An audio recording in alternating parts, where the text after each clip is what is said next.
প্রিয় শিক্ষার্থী বন্ধুরা, আসসালামু আলাইকুম। আশা করি ভালো আছেন। আমার কথা শুনতে পাচ্ছেন কিনা একটু জানাবেন।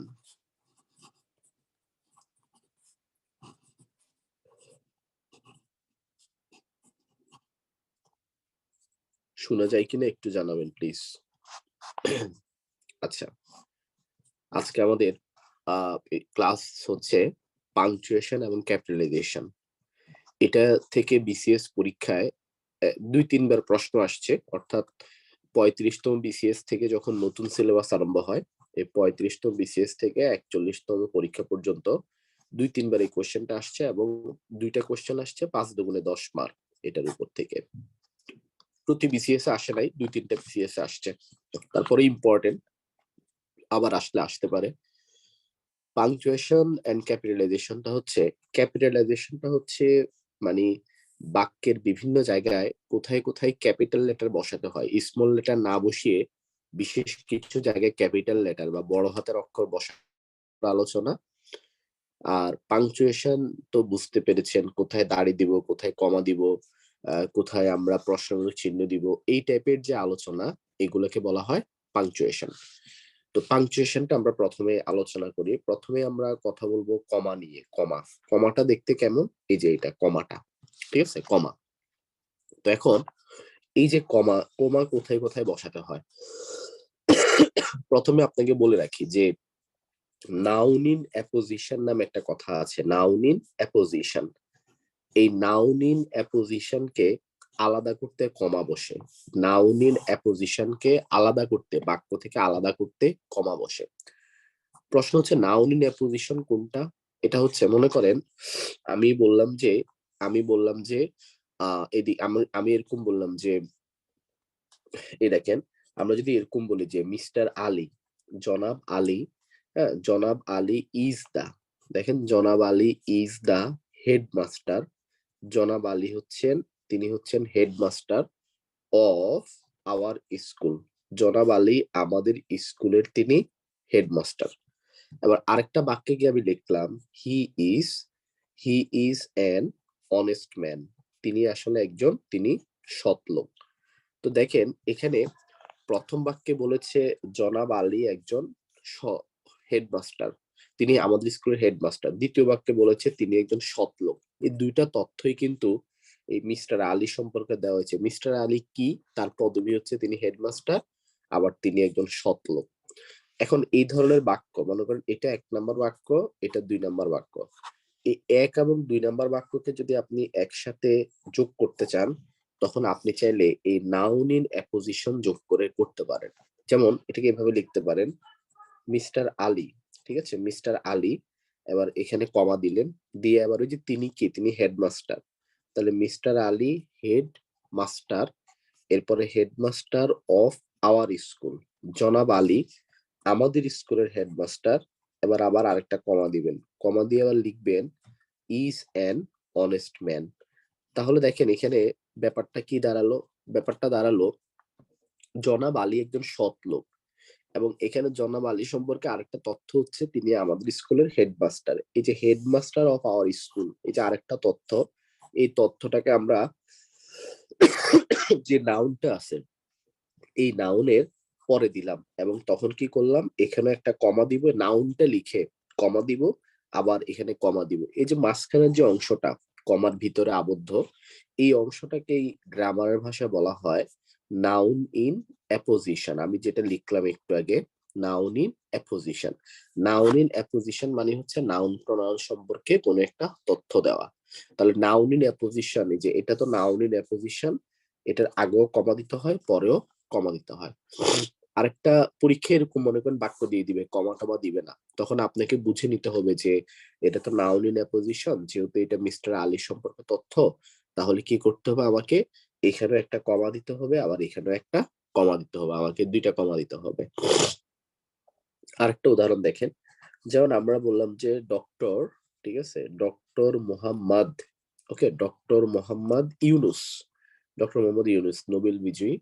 তাহলে দেখেন ডক্টর মোহাম্মদ ইউনুস, কমা, তার সম্পর্কে তথ্যটা লিখবে, এই জন্য কমা দিয়ে দিয়েছি। দ্য ফাউন্ডার অফ, কি কিসের ফাউন্ডার তিনি? গ্রামীণ ব্যাংকের। দ্য ফাউন্ডার অফ গ্রামীণ ব্যাংকের ফাউন্ডার, আর কমা দিয়ে আবার লিখলাম ইজ আওয়ার প্রাইড, তিনি আমাদের গর্ব, ইজ আওয়ার প্রাইড। এখন দেখেন মিস্টার, এটা পুরো বাক্যটা হচ্ছে doctor Mohammad Yunus is our pride, doctor Mohammad Yunus আমাদের গর্ব। ডক্টর মোহাম্মদ ইউনুসের সম্পর্কে পরিচয় দিলাম, তিনি হচ্ছেন দা ফাউন্ডার, হ্যাঁ, দ্য ফাউন্ডার অফ গ্রামীণ ব্যাংক, গ্রামীণ ব্যাংকের ফাউন্ডার। এই যে তার পরিচয়, অতিরিক্ত তথ্যটা, এখানে একটা কমা দিতে হবে, এখানে একটা কমা দিতে হবে। তাহলে মনে রাখবেন যে নাউন ইন অ্যাপোজিশনকে কমার কোথায় কোথায় ব্যবহার হয় আমরা সেটারই আলোচনা করছি। যেটা নাউন ইন অ্যাপোজিশন, এটাকে আলাদা করতে হলে আগেও কমা দিতে হবে, পরেও কমা দিতে হবে। কমা আরেকটা ব্যবহার হচ্ছে, মনে রাখবেন কোন বাক্য যদি ইয়েস দ্বারা শুরু হয় বা নো দ্বারা শুরু হয় বা ওয়েল দ্বারা শুরু হয়, তখন ইয়েস নো ওয়েল দ্বারা শুরু হলেও কমা দিতে হবে। কোন বাক্য যদি এটা দ্বারা শুরু হয়, যেমন আমরা কথায় কথায় বলি না ওয়েল, ঠিক আছে ওয়েল, আই উইল মেক, ঠিক আছে I will make your, I will make you understand, I will make you understand, I will make you understand it, এটি তোমাকে আমি বোঝাবো। I will make you understand it, I will make you, make একটা positive verb, make you understand মানে আমি নিজে বুঝবো না, আমি তোমাকে বুঝাবো। আই উইল ওয়েল, ঠিক আছে I will make you understand it. দেখেন বাক্যটা ওয়েল দ্বারা শুরু হয়েছে, অবশ্যই এরপর একটা কমা দিতে হবে। এরপরে আমরা যখন এরকম বলি নো, না, হি ডাজ নট, ঠিক আছে he doesn't like, he doesn't like the scenery, না সে সিনারিটা কি করে না, পছন্দ করে না। তাহলে যে নো দিয়ে আমি বাক্যটা শুরু করলাম, নো, আমরা বলি না may I come in sir, হ্যাঁ নো, হ্যাঁ এরকম বলে না, মানে নো ইউ ক্যান, ঠিক আছে না তুমি পারবা না, তখন ওই যে নো শুরুতে কমা দিয়ে দিতে হবে। মানে সোজা কথা হচ্ছে ইয়েস নো ওয়েল, এগুলো যদি বাক্যে শুরু, এগুলো দ্বারাই যদি বাক্য শুরু হয়, সেন্টেন্স শুরু হয়, তাহলে এদের পরে একটা কি করতে হবে, কমা দিয়ে দিতে হবে। এরপরে দেখো মনে করেন সাচ এজ, ঠিক আছে সাচ এজ, এরপরে স্পেশালি, সাচ এজ আর একটা হচ্ছে স্পেশালি। এগুলার অর্থ কি জানেন, এগুলোর অর্থ হচ্ছে উদাহরণ। সাচ এজ, স্পেশালি, উদাহরণ স্বরূপ, হ্যাঁ এগুলোর পূর্বে কিন্তু কমা দিতে হয়, এগুলোর পরে নেই, এগুলোর পূর্বে কমা দিতে হয়। উদাহরণ অর্থে, এগুলোর অর্থ হচ্ছে উদাহরণ, সাচ এজ, স্পেশালি, এগুলোর অর্থ হচ্ছে উদাহরণ। উদাহরণ অর্থে এগুলোর পূর্বে কমা দিতে হয়, এগুলোর পরে কমা দিলে হবে না, এগুলার পূর্বে কমা দিতে হবে। যেমন মনে করেন এরকম একটা বাক্য আসলো পরীক্ষায়, there are a, there are a number of, number of মানে হচ্ছে অনেক, মেনি, প্রচুর, অনেক। There are a number of sports, অনেক খেলাধুলা আছে, অনেক ধরনের খেলাধুলা আছে, ইন আওয়ার কান্ট্রি, আমাদের দেশে অনেক ধরনের খেলাধুলা আছে। সাচ এস, সাচ এস মানে হচ্ছে উদাহরণস্বরূপ। সাচ এস আমরা বলতে পারি যে সাচ এস রানিং, ওই যে দৌড়ঝাঁপ করা, রেস খেলা আর কি, রানিং। এরপর হচ্ছে সাইক্লিং, এরপরে কি করতে হবে, বোটিং, ওই যে নৌকা চালানো, বোটিং। এরপরে জাম্পিং, বোটিং, জাম্পিং। এরপরে আরেকটা খেলার নাম কি, সুইমিং, ঠিক আছে সুইমিং, এবং আরো অনেক কিছু। তো এবং আরো অনেক কিছু, এটার ইংলিশ হচ্ছে এন্ড এবং সো অন। সো অন মানে হচ্ছে আরো অনেক কিছু, এবং আরো অনেক কিছু, এন্ড সো অন। সবই ঠিক আছে, কিন্তু বাক্যে পাংচুয়েশনের ব্যবহার যথাযথ করা হয়নি। এই যে সাচ এস উদাহরণস্বরূপ, এটা ঠিক আগে আপনাকে একটা কমা দিতে হবে। There are a number of sports in our country, comma দিয়ে আবার লিখতে হবে সাচ এস এটা এটা এটা। যেমন আরেকটা দেখেন, যেমন আমরা যদি এরকম বলি যে আই ডোন্ট লাইক, ঠিক আছে আই ডোন্ট লাইক কি, আই ডোন্ট লাইক ল্যান্ডস্কেপস, আমি ল্যান্ড পছন্দ করি না। এবার আপনি এরকম স্পেশালি ডেঞ্জারাস, স্পেশালি ডেঞ্জারাস কি, ডেঞ্জারাস ল্যান্ডস্কেপস, বিশেষ করে ডেঞ্জারাস ভয়াবহ বিপজ্জনক ল্যান্ডস্কেপস। দেখেন এই যে স্পেশালি কথাটা দিলেন না, এটা ঠিক আগে আপনাকে কমা দিতে হবে। আই ডোন্ট লাইক ল্যান্ডস্কেপ মানে এখানে কমা দিবেন আর কি, I don't like landscape specially dangerous landscape. যখনই স্পেশালি এবং সাচ অন থাকবে, এগুলোর অর্থ হচ্ছে উদাহরণস্বরূপ বা যেমন, অর্থাৎ এগুলোর আগে কমা দিতে হবে। আরেকটা কথা বলি, স্পেশালি বানান কিন্তু আরেকটা আছে, স্পেশালি, আর এখন যেটা লিখলাম এটাও স্পেশালি, ঠিক আছে দুইটা বানানই কারেক্ট। তবে এই বানানটা, যে এই বানানটা ইনফরমাল, এটা মানে ইনফরমালি ইউজ হয়। আর ফরমাল বানান লিখিত প্যাটার্ন হচ্ছে এটা স্পেশালি, ঠিক আছে? ফরমাল ইউজ হয় এটা, এটা হলো ইনফরমাল, এটা দিলেও হবে, তবে এটা ইনফরমাল হিসেবে ধরা হয়। স্পেশালি হচ্ছে একেবারে ফরমাল বানান।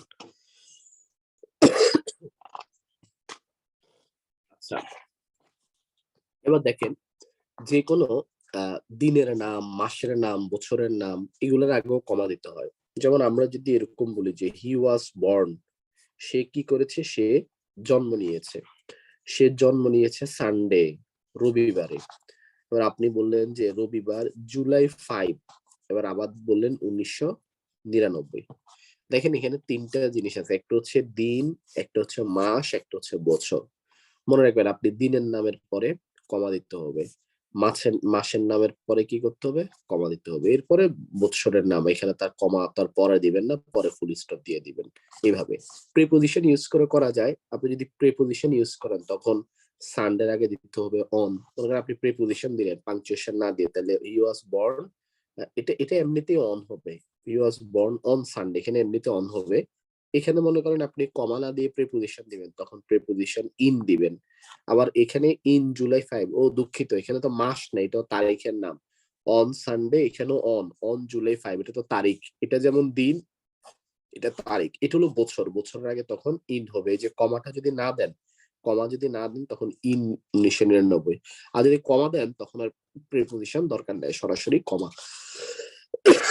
যেমন হি উইল রিটার্ন, সে কি করবে, সে রিটার্ন করবে বা সে ফিরে আসবে। He will return March, okay, March 16তে সে ফিরে আসবে 2022। তাহলে দেখেন মার্চ 16, 2022, এই দুইটা তারিখকে আমরা আলাদা করেছি কি দিয়ে বলেন, কমা দিয়ে। দুইটা তিনটা তারিখ, দিন, মাস, এগুলোকে আলাদা করতে অবশ্যই আপনাকে কমা বসাতে হবে।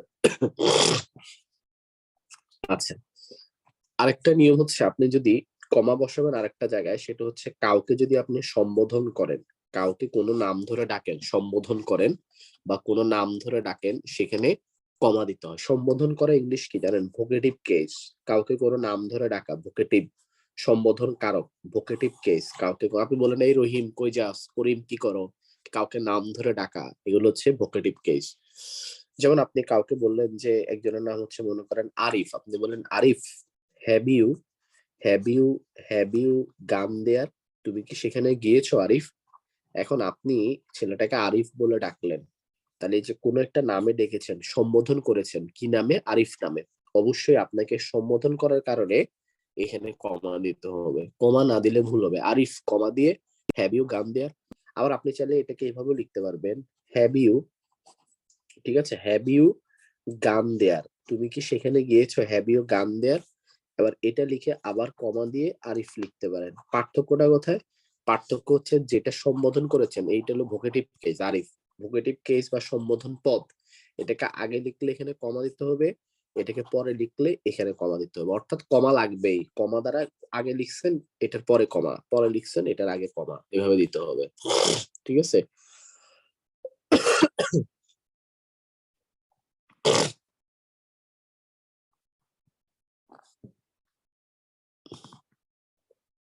ওকে। আর আপনি যদি জোর করেন, সম্বন্ধ পদের ক্ষেত্রে যদি আপনি জোর প্রকাশ করেন, জোর করে কিছু বলেন, জোর জোর দেন, তখন আপনাকে আবার এটা দিতে হবে। দেখেন, ও my child, O my child. আবার আপনি জোর করে বলছেন ও মাই চাইল্ড, এটা করো না, ঠিক আছে? ডোন্ট ডু ইট, এটা তুমি করো না। জোর করে বললেন, বাচ্চাকে জোর প্রয়োগ করলেন, তখন আপনাকে এক্সক্লেমেটরি মার্ক এভাবে দিতে হবে। এক্সক্লেমেটরি জোর প্রয়োগ করলে তখন আর কমা দেওয়া যাবে না।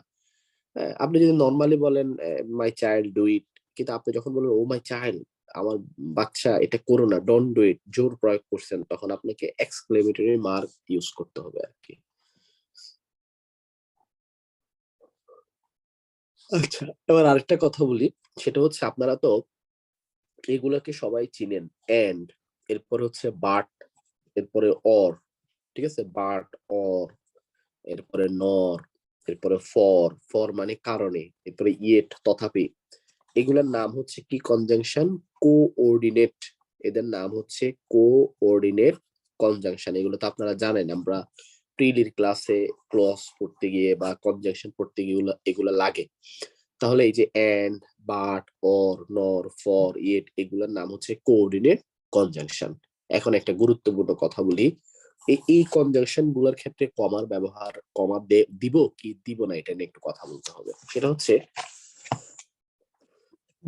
হচ্ছে দেখেন, আমি আপনাকে এই বাক্যটা এভাবে বললাম যে হি ইজ ওল্ড, সে বয়স্ক, সে বৃদ্ধ, বাট হি ইজ ইয়াং, কিন্তু সে হচ্ছে ইয়াং, সে এখনো যুবক। এট হার্ট, হৃদয়ের দিক থেকে সে যুবক, দেখতে ইয়াং তবে হৃদয়ের দিক থেকে যুবক। আচ্ছা, আরেকটা বাক্য হচ্ছে দে কমপ্লেইনড, দে কমপ্লেইন, তারা কমপ্লেন করেছে, about, they complained about many irregularities, তারা অনেক ইরেগুলারিটিস নিয়ে কি করেছে বলেন, কমপ্লেন করেছে। বাট, কিন্তু, দা অথরিটি, অথরিটি মানে হচ্ছে কি কর্তৃপক্ষ, দা অথরিটি কি করেছে, authority did not pay heed, pay heed মানে হচ্ছে কর্ণপাত করা, মানে তারা কান দেয় নাই, অথরিটি এটাতে কর্ণপাত করেনি তাদের কথায়। খেয়াল করে দেখেন প্রথম বাক্যে এখানে subject he, coordinate conjunction but দ্বারা যুক্ত হয়েছে, সাবজেক্ট হচ্ছে কি বলেন হি। আবার দ্বিতীয় বাক্যে সাবজেক্ট হচ্ছে দে, কোঅর্ডিনেট কনজাংশন বাট দ্বারা যুক্ত হয়েছে, এখানে সাবজেক্ট হচ্ছে দা অথরিটি। খেয়াল করেন এখানে সাবজেক্ট দে, এখানে সাবজেক্ট দা অথরিটি, কোঅর্ডিনেট কনজাংশন কি বাট। যখন এই সাবজেক্ট আর এই সাবজেক্ট যদি ভিন্ন হয় তখন কোঅর্ডিনেট কনজাংশনের আগে একটা কমা দিতে হয়। আমি আবারও বলি, দুইটা সাবজেক্ট যদি ভিন্ন হয় তখন কমা দিবেন, আর দুইটা সাবজেক্ট যখন সেম হবে তখন কমা দেওয়ার কোনো দরকার নেই। সাবজেক্ট যদি সেম হয় কমা দেওয়ার প্রয়োজন নেই, কিন্তু সাবজেক্ট যদি ভিন্ন হয় আপনাকে, এই যে এটা ভিন্ন সাবজেক্ট, তখন আপনাকে কি করতে হবে, কমা দিতে হবে। আবার দেখেন, যেমন আপনি বললেন ডু অর ডাই, করো অথবা মরো, কাকে বলছে, তোমাকেই তো বলেছে তুমি করো অথবা তুমি মরো। ই উজ্জ আছে, তাহলে সেম সাবজেক্ট, কমা দেওয়া লাগবে না, ডু অর ডাই, কমা দেওয়ার দরকার নাই। কিন্তু আপনি যদি এরকম বলেন যে I will go to school, I will go to school, আমি কি করব, I will go to school, আমি স্কুলে যাব। অর, নতুবা, আই উইল স্লিপ, আমি কি করব, আই উইল স্লিপ, আমি ঘুমাবো।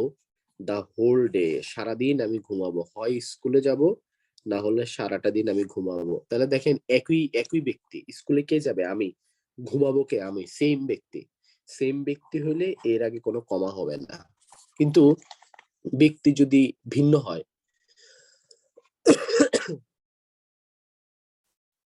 যেমন এরকম যদি হয় যে I will go, to school, আমি কোথায় যাব, আমি স্কুলে যাব।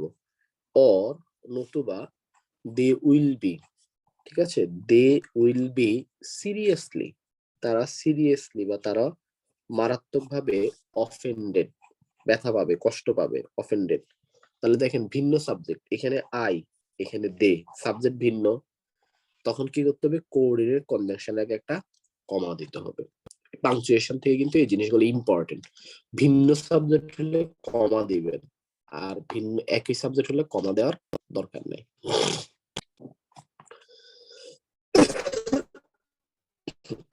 আরেকটা নিয়ম হচ্ছে, আরেকটা নিয়ম হচ্ছে প্রেজেন্ট পার্টিসিপল, ঠিক আছে। প্রেজেন্ট পার্টিসিপল দিয়ে যদি বাক্য শুরু হয়, প্রেজেন্ট পার্টিসিপল মানে কি, প্রেজেন্ট পার্টিসিপল মানে হচ্ছে ভার্বের সাথে আইএনজি। আবার আরেকটা হচ্ছে পারফেক্ট পার্টিসিপল, একটা হচ্ছে প্রেজেন্ট পার্টিসিপল আর একটা হচ্ছে পারফেক্ট পার্টিসিপল।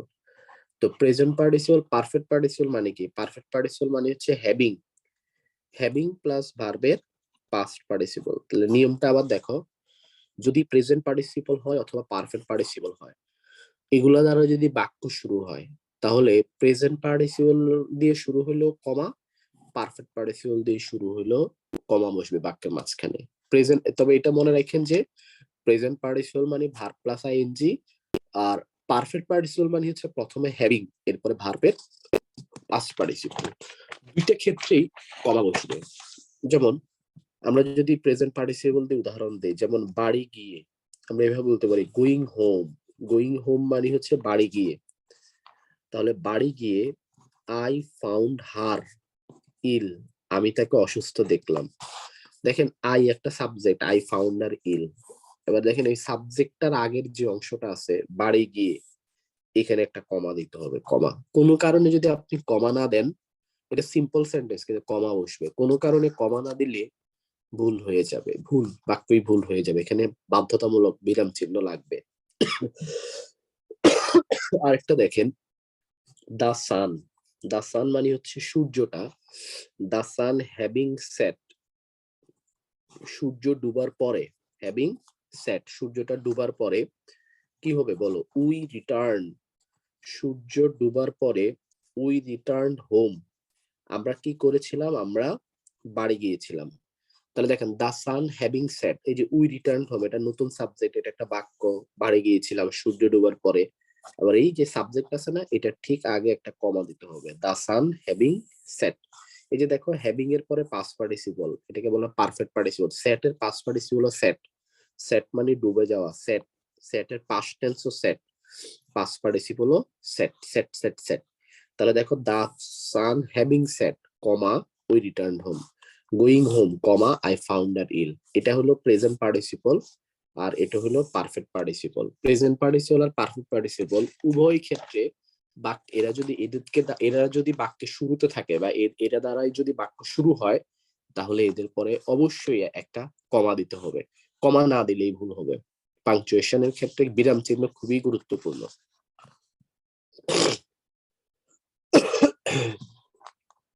শুনেন, আপনি যদি একই গঠনের, মানে একই টাইপের বা একই গঠনের অনেকগুলো ওয়ার্ড থাকে, একই গঠনের ওয়ার্ড, এগুলো বাক্যে একসাথে আছে, তখন এগুলোকে আলাদা করতেও কমা দিতে হবে, একই টাইপের সব ওয়ার্ড।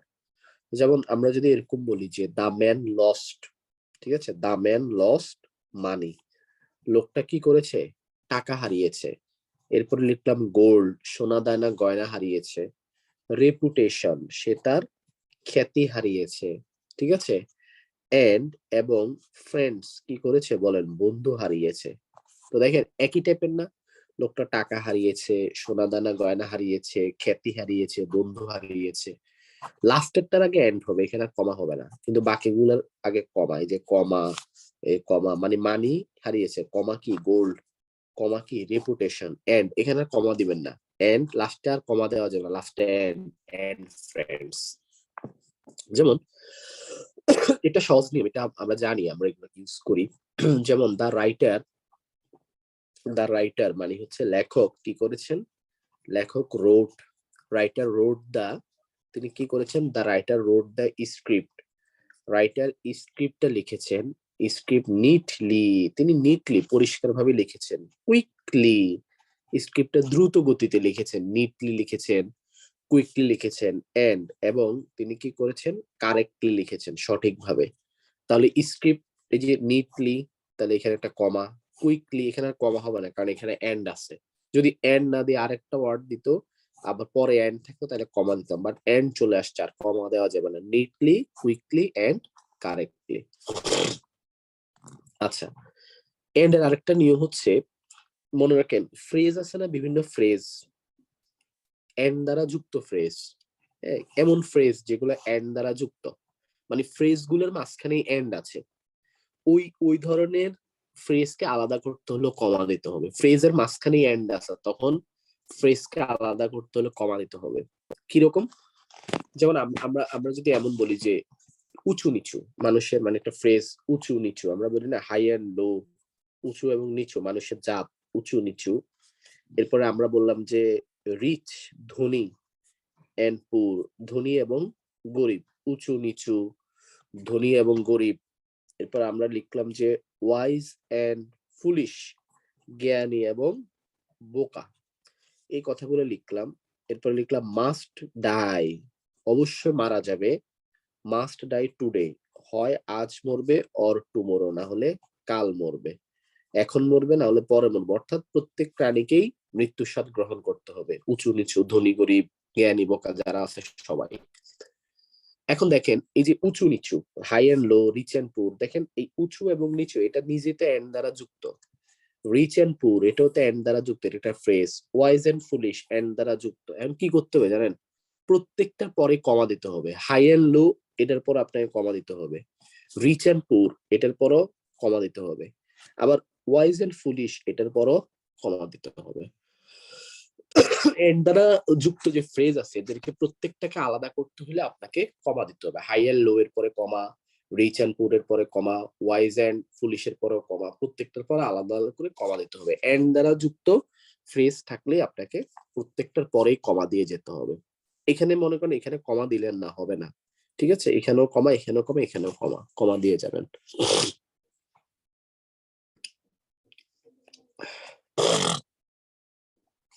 আরেকটা নিয়ম হচ্ছে, কোন বাক্যের যে ভার্ব আছে, ভার্ব, এই ভার্বকে যদি আপনি ওমিশন করেন, ওমিশন, ওমিশন মানে কি?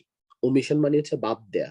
ভার্বকে যদি আপনি বাদ দিতে চান, ওমিশন করতে চান, বা ভার্বকে বাদ দিতে চান, ভার্বকে যদি বাদ দিতে চান বা ওমিশন করতে চান, তাহলে কি করতে হবে? তাহলে আপনাকে কমা দিতে হবে। ভার্বকে ওমিশন করতে চাইলে বা ভার্বকে বাদ দিতে চাইলেও কমা দিতে হবে।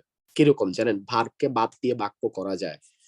দেখেন এদিকে দেখেন, আমরা যদি এমন বলি যে সুমন, সুমন রিসিভড, সুমন কি করলো? সুমন গ্রহণ করলো বা সুমন পেল। Suman received a clock, Suman একটা ঘড়ি পেল। এন্ড, এবং আমরা বললাম যে করিম, করিম রিসিভড, করিম কি করলো? করিম পেল রিসিভড আ ক্যালকুলেটর। তাহলে দেখেন, সুমন একটা ঘড়ি পেল এবং করিম একটা কি পেল? ক্যালকুলেটর পেল। খেয়াল করে দেখেন এই যে বাক্যটা, সুমন পেল আর একটা হচ্ছে করিম পেল। তাহলে সুমনের ভার্ব হচ্ছে রিসিভড, আবার করিমের ভার্ব হচ্ছে রিসিভ। দুইজনের কিন্তু একই ভার্ব।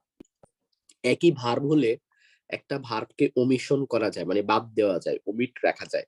তখন বাক্যটা কি রকম হবে? দেখেন বাক্যটা এরকম হবে, Suman, Suman received, Suman received a clock, Suman একটা ঘড়ি পেল।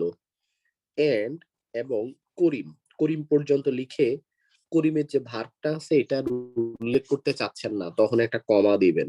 And Karim comma A calculator, করিম একটা কি করলো বলেন? একটা ক্যালকুলেটর পেল। দেখছেন এই নিয়মটা আগে জানতেন কিনা? আগে সবাই হয়তো ইউজ করেন নাই, অনেকেই হয়তো জানতেন না।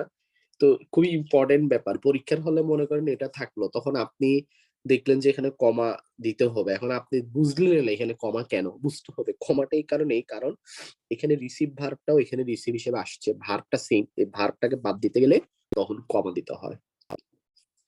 আরেকটা দেখেন, আমরা যদি এরকম বলি যে he will, he will succeed, সে কি হবে? সফল হবে। এন্ড, এবং, হ্যাঁ, আমরা যদি এরকম বলি যে এবং তুমি কখনোই হবে না, তাহলে ইউ নেভার। এই যে দেখেন, ওই যে ইউ উইল নেভার, এখানে উইল আছে, এই উইল সাকসিড নেভার, এই will, you will succeed never, এই উইল সাকসিড এটাকে বাদ দিয়ে সরাসরি কমা দেওয়া যাবে, ইউ উইল সাকসিড নেভার, তাহলে ইউ কমা দিয়ে নেভার, ইউ নেভার। আরেকটা দেখো, আমরা যদি এরকম বলি যে শি বট, সে কি করেছিল? সে কিনেছিল। হি বট এ ফোন, সে একটা ফোন কিনেছিল। এন্ড, এবং, এবং I, I, I A set of comes, A set of comes, তাহলে সে একটা কি করেছিল? সে একটা, শি বট এ ফোন, সে একটা ফোন কিনেছিল। And I set a commas, আমি কি করি নাই বলে, আমি, আমি সরি, আমি একটা কম মানে চিরুনি কিনছি অ্যাকসেপ্ট। তাহলে দেখো শি বট এ ফোন, এখানে বটটা ভার্ব, আর আই এর সাথে আবার বট, কিন্তু বট না দিয়ে আমরা কি করেছি? সরাসরি কমা দিয়েছি। মানে আমরা ভার্বটা আমরা উল্লেখ করব না, ভার্ব উল্লেখ না করে আমরা কি দিব? কমা দিব। এতটুকু বুঝতে পেরেছেন কিনা একটু বলেন।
ওকে, তো কমার নিয়ম আসলে এখানে শেষ হয় নাই, আরো নিয়ম আছে। পার্টস অফ পাংচুয়েশনের মধ্যে কমাটার নিয়মই বেশি।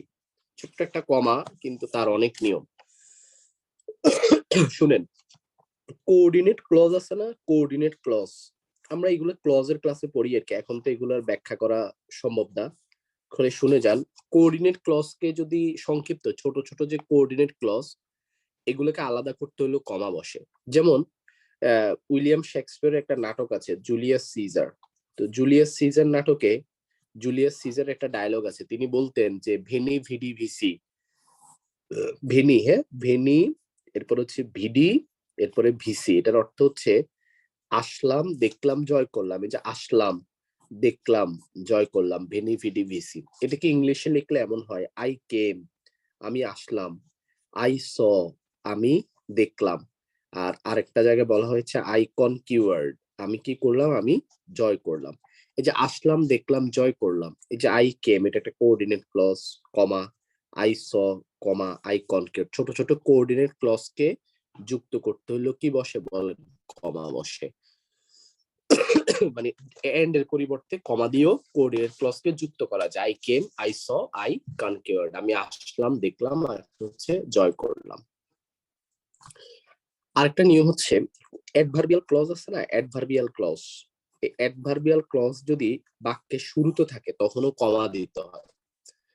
যেমন আমরা আমরা এভাবে বলি না, যেমন এজ, যেমন এজ দিয়ে করি, এজ সিন সোন। সোজা কথা হচ্ছে মনে করেন এজ আছে, এরপরে সিন্স আছে, এরপরে বিকজ আছে, হ্যাঁ এজ সিন্স বিকজ, হোয়েন আছে, এরপরে ইফ আছে। এগুলো যদি বাক্যের শুরুতে বসে তাহলে কমা দিতে হয়, এগুলো যদি বাক্যের শুরুতে বসে তাহলে কমা দিতে হয়।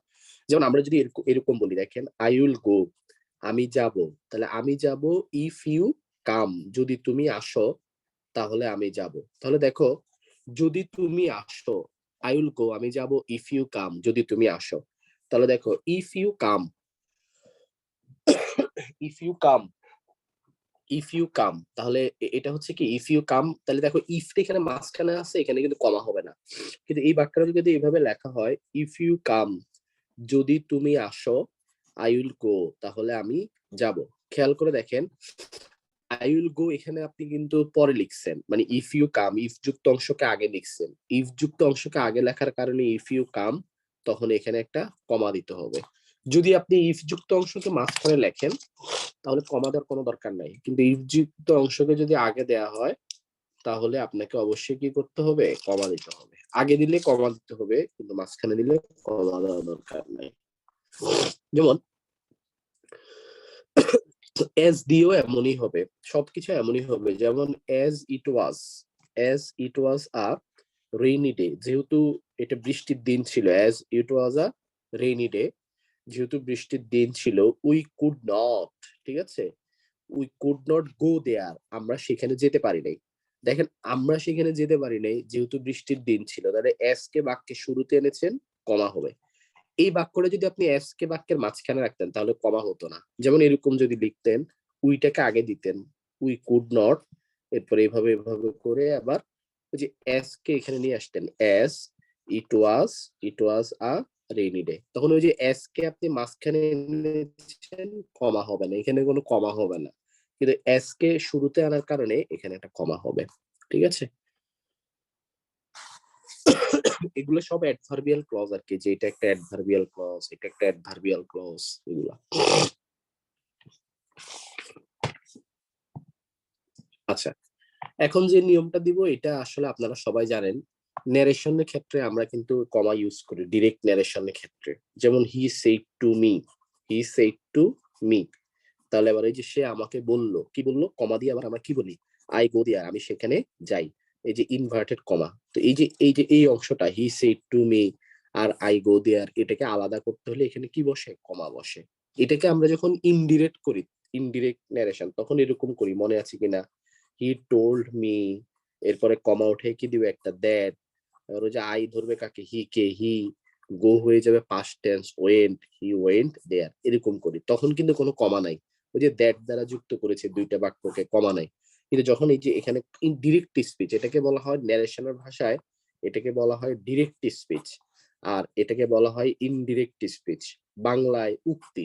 এটাকে বলা হয় প্রত্যক্ষ উক্তি এটা, আর এটাকে বলা হয় পরোক্ষ উক্তি বাংলায়। তাহলে এখানে কিন্তু কমা দিতে হয়, এগুলো তো আমরা ছোটবেলা থেকে করে আসছি, কমার সাথে এখানে অত্যন্ত পরিচিত এই জায়গার সাথে আমরা। কমার পরে এবার আমরা যেটা নিয়ে কথা বলবো এটাও কমার মতোই, কিন্তু তার উপর একটা ফোঁটা আছে, যাকে বলা হয় সেমিকোলন। ঠিক আছে, সেমিকোলন অর্থাৎ কমার মতোই কিন্তু উপরে মাথায় একটা ফোঁটা আছে, এটাকে সেমিকোলন বলা হয়, সেমিকোলন। ওকে, এবার সেমিকোলন, সেমিকোলনকে আমরা কি করব, সেমিকোলন আমরা কোথায় ইউজ করতে পারি আমি আপনাকে বলি। এদিকে দেখেন, বাক্য দিয়ে বুঝাই বলি। মনে করেন আমরা এইভাবে লিখলাম যে মীর জাফর, মীর জাফরের কথা লিখলাম। মীর জাফর ওয়াজ আ ট্রেচারাস, মানে সে বিশ্বাসঘাতক আর কি, ট্রেচারাস। আবার আবার লিখলাম কনস্পাইরেটর, ষড়যন্ত্রকারী। ঠিক আছে, কনস্পাইরেটর এন্ড, এবং উই অল, আমরা সবাই কি করি, উই অল হেট হিম, আমরা সবাই তাকে কি করি, ঘৃণা করি। বাক্যটা খেয়াল করেন, Mir Jafar treacherous, conspirator and we all কি, হেট হিম, আমরা সবাই তাকে ঘৃণা করি। দেখেন, Mir Jafar was a treacherous, এবার এখানে একটা কমা, তিনি হচ্ছেন ট্রেচারাস, আবার তিনি কনস্পাইরেটর। এবার এই যে এটা একটা কম্পাউন্ড সেন্টেন্স এন্ড দ্বারা যুক্ত, একটা কথা মনে রাখবেন, যেসব কম্পাউন্ড সেন্টেন্স এন্ড দ্বারা যুক্ত কিন্তু কমা আছে, যে এখানে একটা কমা আছে, তখন এন্ড দ্বারা যুক্ত এখানে কমা আছে, তখন এই এন্ড এর আগে, নিয়মটা হচ্ছে এন্ড এর আগে এখানে একটা সেমিকোলন দিতে হবে, সোজা কথা। এখানে কমা থাকার কারণে এই এন্ড এর আগে একটা সেমিকোলন দিতে হয়, এটা বিরাম চিহ্নের নিয়ম। এখানে যদি কমা না থাকতো, অর্থাৎ একটা ওয়ার্ড থাকতো, শুধু এরকম থাকতো, Mir Jafar was a treacherous, এতটুকুই, এন্ড উই অল হেট হিম, তখন তখন শুধু কমা দিলেই হতো, কারণ মীর জাফর আর উই ভিন্ন সাবজেক্ট, শুধু কমা দিলেই হতো। কিন্তু এখানে সেমিকোলন কেন আসছে, হ্যাঁ, কারণ এখানে কমা আছে যেন, এখানে সেমিকোলন। আমি বাক্যটা আরেকবার লিখি। মনে করেন এরকম যদি হতো যে মীর জাফর ওয়াজ, মীর জাফর ছিলেন ওয়াজ আ ট্রেচারাস, ঠিক আছে, ওকে, শুধু এতটুকুই, এন্ড, এবং উই অল হেট হিম, আমরা সবাই তাকে ঘৃণা করি। খেয়াল করে দেখেন, এখানে কিন্তু এখানে কিন্তু একটাই ওয়ার্ড, তাহলে এখানে ওই যে এটা মীর জাফর, এটা উই, ভিন্ন সাবজেক্ট, তখন এখানে কমা দিলেই হতো। এবার এখানে কমার পরিবর্তে সেমিকোলন কেন দিচ্ছি, কারণ কমা এখানে একবার আছে, এখন আমি যদি আবার কমা দেই তাহলে তো হবে না, এই জন্য এখানে সেমিকোলন দিয়ে আলাদা করেছে, এটা হচ্ছে সেমিকোলনের কাজ, এটা একটা সেমিকোলনের একটা ব্যবহার, সেমিকোলন দিয়ে আমাদেরকে দুইটা ক্লজকে আলাদা করে দিতে হবে। উদাহরণ দিই, যেমন এরকম বললাম যে মিস্টার আলী, ঠিক আছে, জনাব আলী ইজ আ ব্রেভ, জনাব আলী একজন সাহসী। এবার এখানে আবার লিখলাম যে লার্জ হার্টেড, মানে উদার হৃদয়, জনাব আলী একজন সাহসী, লার্জ হার্টেড ম্যান, উদার হৃদয়ের ব্যক্তি। এবার এন্ড, এবং বড় হৃদয়ের ব্যক্তি, এন্ড উই অল অনার হিম, এবং আমরা সবাই তাকে কি করি, উই অল অনার হিম, সবাই তাকে সম্মান করি। দেখেন, mister Ali is a brave, large hearted man, আর ওই যে কমা আছে না, তাহলে এখানে এখানে কি করতে হবে জানেন, এখানে এইভাবে করে আপনাকে সেমিকোলন দিয়ে দিতে হবে, এন্ড উই অল অনার, এটা হচ্ছে সেমিকোলনের নিয়ম, মনে রাখবেন। সেমিকোলনের আরেকটা নিয়ম আছে, সেটা হচ্ছে, এদিকে তাকান, যেমন এই বাক্যটা দেখেন, নীলা, আমি বললাম যে Nila, Nila went to, Nila went to Saint Martin, ঠিক আছে, Nila went to Saint Martin, okay, Nila went to Saint Martin and, এবং শি এনজয়েড, সে কি করছে, সে উপভোগ করেছিল, she enjoyed a lot, Nila Saint Martin গিয়েছিল এবং শি এনজয়েড এ লট। খুব মনোযোগ দিয়ে দেখেন, আপনি যদি এই বাক্যকে এন্ড বাদ দিতে চান, এন্ড বাদ দিয়েও এই বাক্যটাকে লেখা যাবে, নীলা সেন্ট মার্টিন গিয়েছে, সে এন্ড বাদ দিয়ে কি করতে হবে জানেন, এন্ড দেওয়া দরকার নাই, এন্ড এর পরিবর্তে আপনি সেমিকোলন দিলেও বাক্য কারেক্ট হয়ে যাবে। অর্থাৎ দুইটা ক্লজ যখন এন্ড দ্বারা যুক্ত থাকে, তখন এন্ড এর পরিবর্তে সেমিকোলন দিলেও কারেক্ট হয়ে যায়। আরেকটা উদাহরণ দেখেন, আমরা এইভাবে বললাম যে শিলা, ঠিক আছে, শিলা ওয়েন্ট টু মার্কেট। শিলা কোথায় গেছিল? শিলা মার্কেটে গিয়েছিল। এন্ড এবং শি বট, সে কিনেছিল, কি কিনেছিল? শি বট মেনি থিংস, সে বিভিন্ন জিনিসপত্র বা অনেক জিনিস কিনেছিল। দেখেন এটাও কিন্তু সেম এন্ড দ্বারা যুক্ত। এই যে এখানে শিলা সে অনেক কিছু কিনেছে এন্ড, এখন আপনি যদি বলেন আমি এন্ডটা দিব না, এন্ড না দিয়েও করা যাবে, তখন এই যে Shila went to market semicolon she bought many things. অর্থাৎ যেখানে এন্ড থাকার কথা সেখানে এন এর পরিবর্তে আপনি চাইলে সেমিকোলন দিয়েও বাক্যটা করতে পারেন, একই হবে। আচ্ছা, এবার আমরা যেটা নিয়ে কথা বলবো সেটা হচ্ছে কোলন। কোলন মানে হচ্ছে এখানে একটা ফোঁটা, এখানে একটা ফোঁটা, দুইটা ফোঁটা। বাংলায় বিসর্গ না, বাংলায় এটা হলো বিসর্গ, এটা না কিন্তু, জাস্ট ফোঁটা। কোলন, ঠিক আছে, কোলন আর বিসর্গ এক জিনিস না। কোলন হচ্ছে বিরাম চিহ্ন, আর বিসর্গ হচ্ছে বাংলা বর্ণমালার যে 50টা বর্ণ তার মধ্যে একটা হচ্ছে বিসর্গ, আর কোলন হচ্ছে এটা বিরাম চিহ্ন।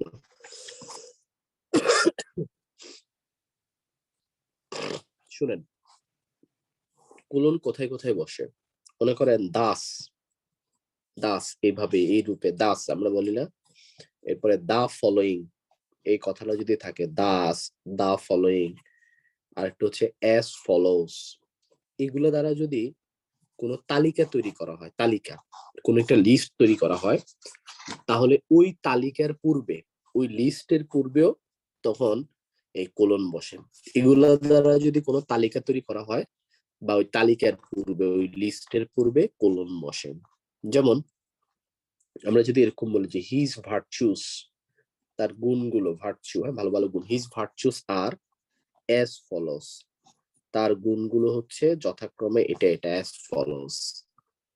তাহলে আমি এখন তার গুণগুলো লিখি।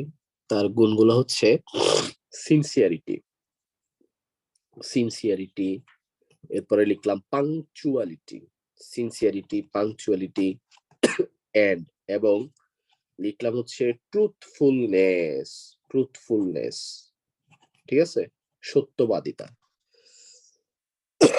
তাহলে দেখেন তার গুণগুলা সিনসিয়ারিটি, পাংচুয়ালিটি এন্ড ট্রুথফুলনেস। তাহলে এখন কি করতে হবে? এই যে, এই যে এখানে কি করতে হবে? সেমিকোলন দিতে হবে, কোলন, সরি সেমিকোলন না, কোলন। তাহলে কোলন দিয়ে সিনসিয়ারিটি, পাংচুয়ালিটি, ট্রুথফুলনেস, আর এখানে ফুল স্টপ দিতে হবে। তাহলে হিজ ভার্চুস আর অ্যাজ ফলোস, যে অ্যাজ ফলোস লিখে এখানে কোলন দিতে হবে, সেমিকোলন না, কোলন। উদাহরণ, যে যে উদাহরণগুলো লিখবো তালিকাটা, তালিকার আগে একটা কোলন দিতে হবে। এরকম ওই যে দা ফলোইং দিল কোলন, অ্যাজ ফলোস দিল কোলন, শুধু দাস দিল, এভাবে কোলন দিতে হয়। কোলনের আরেকটা রুলস হচ্ছে, দেখেন বাক্যটা দেখেন তারপরে বলি, রুলস পরে বলি, আগে একটা উদাহরণ দেখেন। আমরা যদি এমন বলি যে আই নো মিস্টার সুমন, আমি মিস্টার সুমনকে চিনি ভেরি ওয়েল, আমি মিস্টার সুমনকে খুব ভালো করেই চিনি। এবার আরেকটা বাক্যে লিখলাম যে উই লিভড, আমরা ছিলাম, আমরা ছিলাম, উই লিভ টুগেদার, আমরা একসাথে ছিলাম, for a, for a long time, আমরা দীর্ঘদিন ধরে, অনেক বছর ধরে বা দীর্ঘদিন ধরে একসাথে ছিলাম। এই দুইটা বাক্য পড়ে দেখেন, পড়লেই বুঝবেন। আমরা মিস্টার সুমনকে চিনি, আমরা অনেকদিন ছিলাম একসাথে। দেখেন দুটি, এখানে দুইটা বাক্য না, দুইটা বাক্যের মধ্যে এই যে দ্বিতীয় বাক্যটা প্রথম বাক্যের এক ধরনের ব্যাখ্যা। মিস্টার সুমনকে ভালো করে চিনি, তো প্রশ্ন আসছে ভালো করে কিভাবে ছিল, ব্যাখ্যা করো। আপনি ব্যাখ্যা করেন, আপনি কেন, কিভাবে তাকে ভালো করে চিনেন? তখন আপনি ব্যাখ্যায় বললেন যে আমরা একসাথে অনেক বছর ছিলাম। তাহলে ভালো করে চেনার কারণ হচ্ছে একসাথে অনেক বছর ছিলাম। তো দ্বিতীয় বাক্যটা, মনোযোগ দিয়ে শুনুন, দ্বিতীয় বাক্যটা যদি প্রথম বাক্যের ব্যাখ্যামূলক হয়, তখন, তখন এই এখানে কোলন বসে। কোথায় কোলন বসে? এই যে এই জায়গায় একটা কোলন বসবে, কোলন, এই শেষ কোলন। আর কোলনের পরে কিন্তু এখানে বড় হাতের অক্ষর দিয়ে, হ্যাঁ, উই লিভড। তাহলে খেয়াল করে দেখেন দ্বিতীয় বাক্যটা, আবারও বলি, দ্বিতীয় বাক্যটা যদি, এই যে সেকেন্ড বাক্যটা যদি প্রথম বাক্যের ব্যাখ্যা হয়, তাহলে প্রথম বাক্যের পরে একটা কোলন বসে।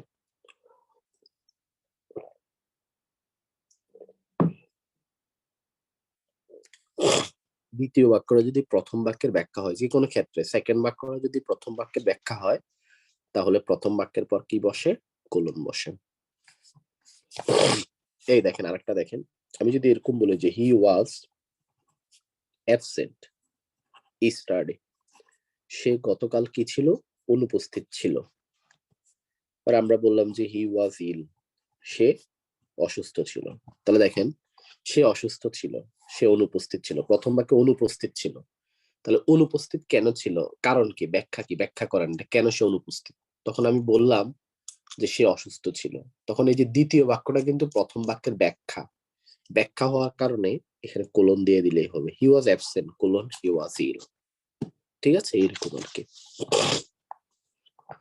এবার পরের যে নিয়মটা, এটা আপনারা সবাই জানেন, যে বক্তা আছে না, বক্তা আর কোটেশন, এগুলোকে আলাদা করতে হলে কোলন বসে। বক্তার কোটেশনকে আলাদা করতে হলে কোলন বসে। যেমন রনি, রনি বলছে, রনি কি বলছে? রনি বলছে যে how are you all. Roni বলছে হাউ আর ইউ অল, তোমরা সবাই কেমন আছো। তাহলে বক্তাকে রনি, বক্তার উক্তিটা কি? How are you all. তাহলে দুইটার মধ্যখানে কোলন বসবে। এগুলো তো ওই যে ডায়লগ লিখি, যে আমরা ছোটবেলায় এসএসসি এইচএসসি তে ডায়লগ পড়ছি না, ডায়লগ লেখা পরীক্ষা আসতো, ডায়লগ লেখার ক্ষেত্রে এগুলো লাগতো। আরেকটা কথা বলি, আরেকটা নিয়ম হচ্ছে, যেমন এই দেখো, উই কেম এট, আমরা আসলাম 6:30 PM, 6:30-এ। সময়কে যদি তুমি নিউমেরিক্যাল গাণিতিক ভাবে লেখো, আপনি যদি এভাবে লিখতে যে 6:30, তখন কিন্তু এরকম দিতেন না। কিন্তু ওই যে 6:30, এই যে গাণিতিক ভাবে উল্লেখ করছেন, অঙ্ক আর কি, নিউমেরিক্যাল যেটাকে বলে, 6:30 সংখ্যা দিয়ে উল্লেখ করেছেন। তাহলে এই যে দুইটার মাঝখানে কি হবে? এটা বসে। মনে করেন এখন বাজে হচ্ছে 8:56, তাহলে এইভাবে লিখতে হবে 8:56 PM, অর্থাৎ এইভাবে করে আপনাকে কোলন আকারে, ঠিক আছে, কোলন আকারে আপনাকে লিখতে হবে যে আপনার আসলে কি মানে সময়টাকে এইভাবে উল্লেখ করতে হবে কোলন আকারে। আচ্ছা, আরেকটা নিয়ম হচ্ছে, আপনি যদি বাক্যের ভিতর কোনো তালিকা তৈরি করেন, কোনো একটা লিস্ট তৈরি করেন, তখনও কোলন লাগে।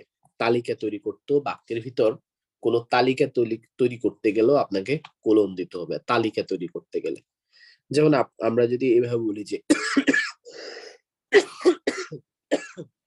যেমন এইভাবে বলতে পারি, হি বট, সে কিনেছিল, কি কিনেছিল? He bought a number of things, he bought a number of things, সে মানে এই নাম্বার অফ থিংস, অনেক জিনিস কিনেছে। আবার কি কি কিনেছে?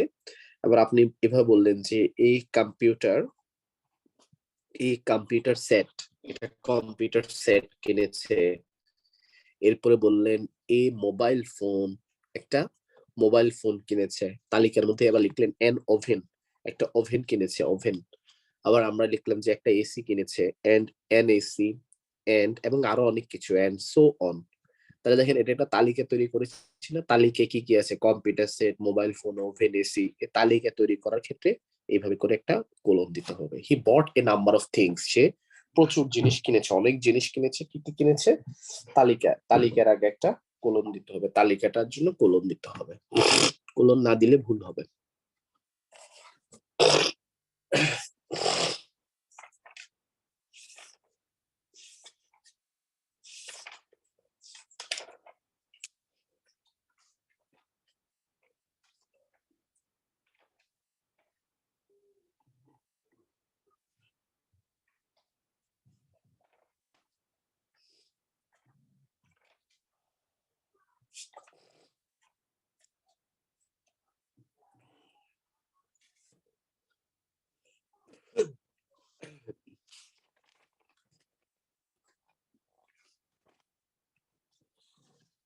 আচ্ছা, দেখেন এখন আমরা যে পাংচুয়েশন নিয়ে কথা বলবো, যে পাংচুয়েশনটা, এর নাম হচ্ছে ইনভার্টেড কমা।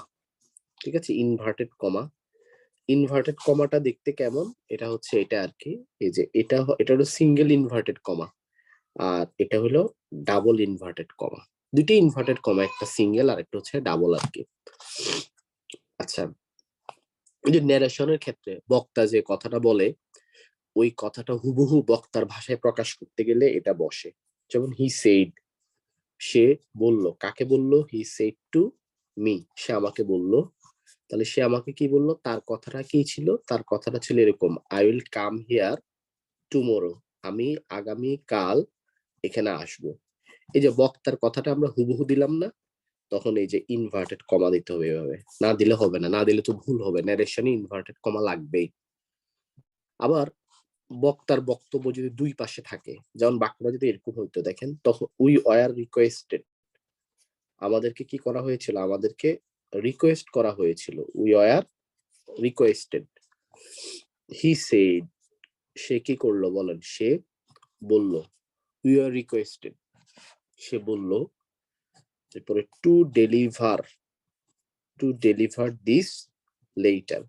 দেখেন বাক্যের দুটো অংশ দুই পাশ করে দিছে, এখানে ইনভার্টেড কমা, দেখেন এখানে we are requested inverted comma, এবার যে হি সেড, সে বললো, এখানে কিন্তু আবার কমা দিতে হবে, কমা দিয়ে আবার সে বললো, হি সেড, সেড এর পরে আবার কমা, দেখেন এই যে হি সেড এর আগেও কমা দিতে হয়, আবার পরেও কমা দিতে, এখানে কিন্তু ওই যে সেড কিন্তু পরে কমা দিছে, আগে তো কিছু নাই, কিন্তু এখানে বাক্যের আরেকটা অংশ আগে রয়ে গেছে, এই জন্য কমা, হি সেড লিখে আবার কমা, এবার ওই যে টু ডেলিভার, এবার এখানে inverted comma, to deliver this letter, full stop. বেশিরভাগ ক্ষেত্রে কিন্তু এরকম প্রশ্নই আসে পরীক্ষায়, একটা দুইটা লাইন তুলে দিয়ে বলে যে পাংচুয়েশন বসাও।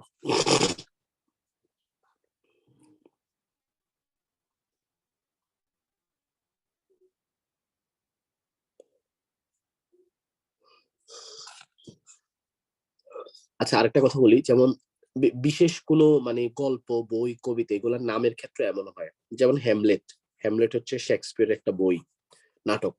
তাহলে দেখেন আমরা যদি এরকম বলি যে হ্যামলেট ইজ রিটেন, হ্যামলেট কি করা হয়েছিল, হ্যামলেট লেখা হয়েছিল বাই শেক্সপিয়র, শেক্সপিয়র কর্তৃক হ্যামলেট কি করা হয়েছিল, লেখা হয়েছিল। এবারে যে হ্যামলেট, এখানে একটা ইনভার্টেড কমা দিবেন, সিঙ্গেল, ডাবল দিবেন, এখানে সিঙ্গেল দিবেন।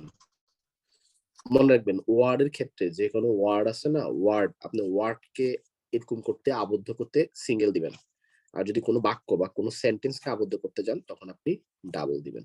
যেমন এগুলো কিন্তু বাক্য, এই যে ডাবল দিলাম, এই যে I will come here, sentence, এগুলো ওয়ার্ড এর ক্ষেত্রে সিঙ্গেল দিবেন। কোথায় হবে এগুলা, বই, গল্প, কোনো বইয়ের নাম বুঝেলে, কোনো গল্পের নাম বুঝেলে, ঠিক আছে, কোনো কবিতার নাম বুঝেলে এরকম ইনভার্টেড কমা দিতে হয়। বিশেষ কোনো শব্দের ক্ষেত্রে এমন হয়, যেমন আপনি আপনি যদি এমন বলেন যে I M A boy, I M a student, আমি একজন ছাত্র, এখানে কিন্তু হবে না। আপনি যদি এরকম বলেন যে I is a pronoun, I হচ্ছে একটা প্রনাউন, এখন এখানে আই যে নাউন প্রনাউন, আই উই, এখানে আই বলতে কিন্তু কোনো মানুষকে বোঝে না, আই হচ্ছে একটা প্রনাউন, বিশেষ একটা ওয়ার্ড, এখানে একটা ইনভার্টেড কমায় ভরে দিতে হবে, আই ইজ আ প্রনাউন।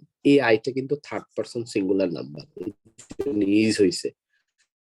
আবার এই আইটা বলতে আমাকে বোঝাচ্ছে যে ম্যাম, কিন্তু এখানে আই মানে কি হবে, ইজ হবে, আই ইজ আ প্রনাউন। আরেকটা দেখেন, আমরা যদি এরকম বলি যে I is the ninth letter, I হচ্ছে নবম বর্ণ, ইংরেজি ভাষার ইংরেজি অ্যালফাবেটের নবম বর্ণ, তাহলে যে দেখেন I is the ninth letter, I inverted কমার ভিতর কি থাকবে, আই থাকবে, I is the ninth letter. We is a word, we হচ্ছে একটা ওয়ার্ড, এই যে। আচ্ছা একটা কথা বলুন তো, এখানে আই কোন পার্টস অফ স্পেস, এখানে আই, এই আইটা কোন পার্ট অফ স্পেস বলেন তো, প্রথম আইটা,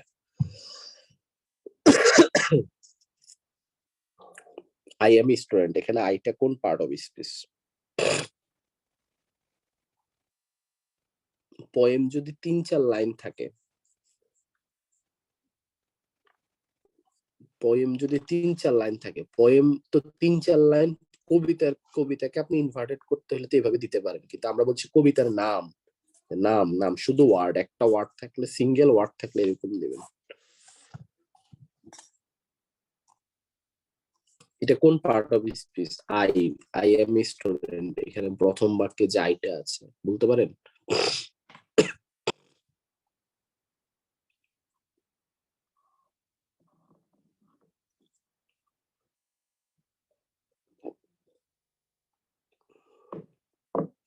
এই যে এই আইটা আছে যে, আই তো নাউন না, আই কি কোনোদিন নাউন হয়, আই তো প্রোনাউন, আই উই এগুলো তো প্রোনাউন, কি বলে নাউন। রিটেনের ক্লাসে এসে যদি আই বলেন যে নাউন, তাহলে হবে। এবার দেখেন আই ইজ এ প্রোনাউন, এখানে আই কিন্তু বিশেষ একটা বর্ণকে নির্দেশ করছে, এখানে আই বলতে আসলে প্রোনাউন, কিন্তু ওই যে যখন ইনভার্টেড কমার ভিতর আছে আই একটা প্রোনাউন, উই একটা ওয়ার্ড, তখন এটা কিন্তু আই আবার এখানে কিন্তু নাউন। দেখছেন এই যে আই কিন্তু নাউন, যেটা নাউন এটা নাউন। আবার বলি এদিকে তাকান, আপনি যদি এরকম বলেন যে উই আর স্টুডেন্টস, আমরা সবাই শিক্ষার্থী, এখানে উইটা কিন্তু প্রোনাউন, নাউন না। কিন্তু আপনি যখন এইভাবে বলতে যাবেন যে we is a word, we হচ্ছে আসলে একটা শব্দ, এই যে উই একটা শব্দ, বা আপনি যদি এরকম বলেন যে we is a pronoun, we হচ্ছে আসলে একটা সর্বনাম, তখন উই বলতে এখানে বিশেষ একটা ওয়ার্ড কে বোঝাচ্ছে। এই যে উই, তখন এটা নাউন, এটাও নাউন। দেখছেন উই একটা প্রোনাউন ঠিক আছে, কিন্তু এখানে উইটা একটা প্রোনাউন, এটা বুঝলাম, কিন্তু এইখানে এই বাক্যে উইটা আবার নাউন, যে ইনভার্টেড কমার ভিতর চলে গেছে। ইনভার্টেড কমার ভিতর যে ওয়ার্ড থাকে ওটা প্রোনাউন হবে না, এটা সবসময় নাউন হয়ে যাবে।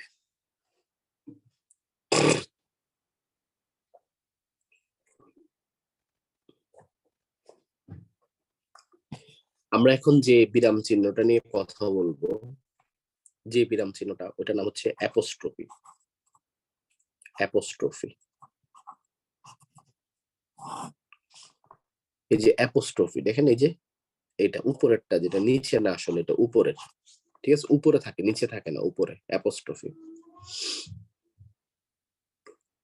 যেমন মনে করেন এটা হয় কি হয়, পজিটিভ গঠন করতে হয়, সিঙ্গুলার নাউনের ক্ষেত্রে পজিটিভ গঠন করতে, পজিটিভ যে সম্বন্ধ পদ। যেমন আপনি যদি বলেন যে এটা রহিমের বই, এটা কার বই, এটা রহিমের বই, তাহলে দিস ইজ, বইটা কার, নামটা কি, রহিম, তাহলে দিস ইজ রহিমস বুক, এটা রহিমের বই। তাহলে দেখো রহিমের সাথে কি হবে, অ্যাপোস্ট্রফি এস, এই যে এটা অ্যাপোস্ট্রফি, রহিমস বুক। স্যার আপনি যদি এরকম বলেন যে আমি ডাক্তারের চেম্বারে গেলাম, তাহলে আই ওয়েন্ট টু, কি হবে, ডক্টরস চেম্বার, ডক্টরস চেম্বার, ডাক্তারের চেম্বারে, ডক্টরস চেম্বার। যে ডাক্তারের, রহিমের, যে এর আছে না, এর বিভক্তি, ষষ্ঠী বিভক্তি, এর র বিভক্তি বা এর বিভক্তির ক্ষেত্রে এটা বসে, অ্যাপোস্ট্রফিটা বসে। যেমন আমরা আরেকটা উদাহরণ দিয়ে বলতে পারি, father is blind, father is blind, পিতা হচ্ছে অন্ধ। Father is blind to his sons fault, পিতা তার সন্তানের দোষের ব্যাপারে উদাসীন, ব্লাইন্ড টু, উদাসীন। তাহলে দেখো যে সানস ফল্ট, অ্যাপোস্ট্রফি। তাহলে পজিটিভ গঠন করতে হলে পজিটিভ, পজিটিভ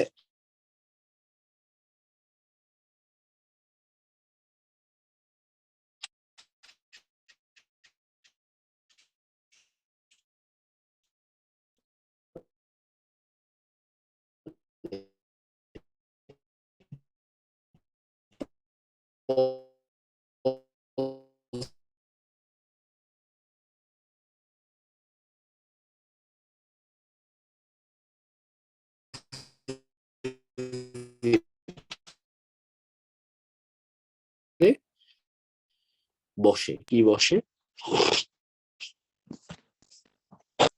পজিটিভ গঠন করতে গেলে অ্যাপোস্ট্রফি এস বসে। আর আরেকটা কথা, সেটা হচ্ছে এদিকে দেখেন, আপনি যদি এরকম বলেন যে Sumi, Sumi reads, Sumi reads in a girls school, Sumi একটা গার্লস স্কুলে পড়ে। এখন দেখেন গার্লস স্কুল, এখানে তো গার্লস প্লুরাল, লাস্টে এস আছে, আগে থেকে এস আছে, তখন আর এস দিলে হবে না, তখন কমা দিলেই হবে। আগে থেকে যদি এস না থাকে তখন কমা দিলেই হবে। মানে আগে থেকে যদি এস থাকে, আমি আপনাকে আরো সহজে বলি, মনে করেন আমরা দুইজন সিঙ্গারের নাম নেই, মনে করেন আমরা বললাম যে তাহসানের গান, আবার আমরা বললাম যে জেমসের গান। এটা এই উদাহরণ দেখলেই বুঝবেন। দেখেন তাহসানের গান, তাহলে তাহসান, এবার আপনি কি করবেন, সং। জেমসের গান, নামটা হচ্ছে জেমস, সং। এবার দেখেন ওই যে জেমসের র অ্যাপোস্ট্রফি লাগবে, যে তাহসানের, এখন দেখেন তাহসানের নামের শেষে কিন্তু এন আছে, এস নাই, তাহলে অ্যাপোস্ট্রফি দিবেন, আবার এস দিবেন। কিন্তু জেমসের নামের সাথে এমনিতে এস আছে, তাহলে আপনি আর এস দিবেন না, শুধু অ্যাপোস্ট্রফি দিবেন, জেমস সং। এইটা বুঝলেই হইলো, মানে লাস্টে যদি এস না থাকে তাহলে অ্যাপোস্ট্রফি এস, আর লাস্টে যদি এস থাকে তাহলে শুধু অ্যাপোস্ট্রফি, এস আর হবে না, শুধু অ্যাপোস্ট্রফি। যেমন ওরকম ছেলেদের স্কুল বয়েজ স্কুল, তো ছেলে তো একটা না, অনেক ছেলে, বয়েজ স্কুল। এখন ছেলেদের তো লাস্টে তো এস এমনিতে আছে প্লুরাল, তাহলে আপনি কি করবেন, বয়েজ স্কুল এভাবে লিখবেন। যেমন আপনি বললেন লেডিস, লেডিস হোস্টেল, তাহলে লেডিস, ঠিক আছে, লেডিস হোস্টেল এভাবে দিবেন। মানে লেডিস এর লাস্টে তো এমনিতে এস আছে, তাহলে অ্যাপোস্ট্রফিটা দিবেন, আর এস দিবেন না। নবীন বরণ ইংলিশ কি বলেন তো? নবীন বরণ, নবীন বরণ দেখি বলেন তো, এটা ইংলিশ লেখেন নবীন বরণ।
আচ্ছা, নবীন বরণ ইংলিশ হচ্ছে, দেখেন নবীন ইংলিশ কি বলেন তো? ফ্রেশার, ঠিক আছে, ফ্রেশার্স, ফ্রেশার্স রিসেপশন মানে নবীনদের বরণ, অনেকগুলো নবীন, ফ্রেশার্স প্লুরাল, তাহলে এখানে এইভাবে কমা দিতে হবে, ঠিক আছে।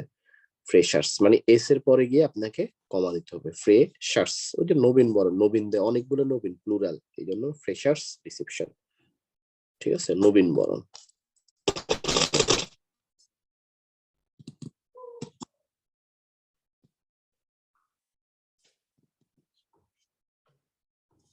আবার আপনি যদি বলেন মেন্স টয়লেট, তাহলে দেখেন মেন্স টয়লেট, ওই যে মেন প্লুরাল, কিন্তু মেন এর লাস্টে তো এস নাই, এখানে অ্যাপোস্ট্রফি এস, মানে সোজা কথা সিঙ্গুলার প্লুরাল কোনো কথা না। যেমন উইমেন কলেজ, তাহলে দেখেন উইমেন এর লাস্টে এস নাই, তাহলে অ্যাপোস্ট্রফি এস, উইমেন্স কলেজ। মানে সোজা কথা সিঙ্গুলার কোনো কথা না, যদি লাস্টে এস না থাকে তাহলে আপনি অ্যাপোস্ট্রফি দিবেন, আবার এসও দিবেন। যেমন এভাবে বলে দিই, মনে করো লাস্টে এস আছে, এস থাকলে, যদি এস থাকে লাস্টে, তাহলে শুধু শুধু অ্যাপোস্ট্রফি দিবেন। আর যদি লাস্টে এস না থাকে তাহলে অ্যাপোস্ট্রফি এস দিবেন। লাস্টে এস নাই তাহলে অ্যাপোস্ট্রফি দিবেন, এসও দিবেন। লাস্টে এস আছে শুধু অ্যাপোস্ট্রফি দিবেন, আর এসটা দিবেন না, অ্যাপোস্ট্রফি, ঠিক আছে।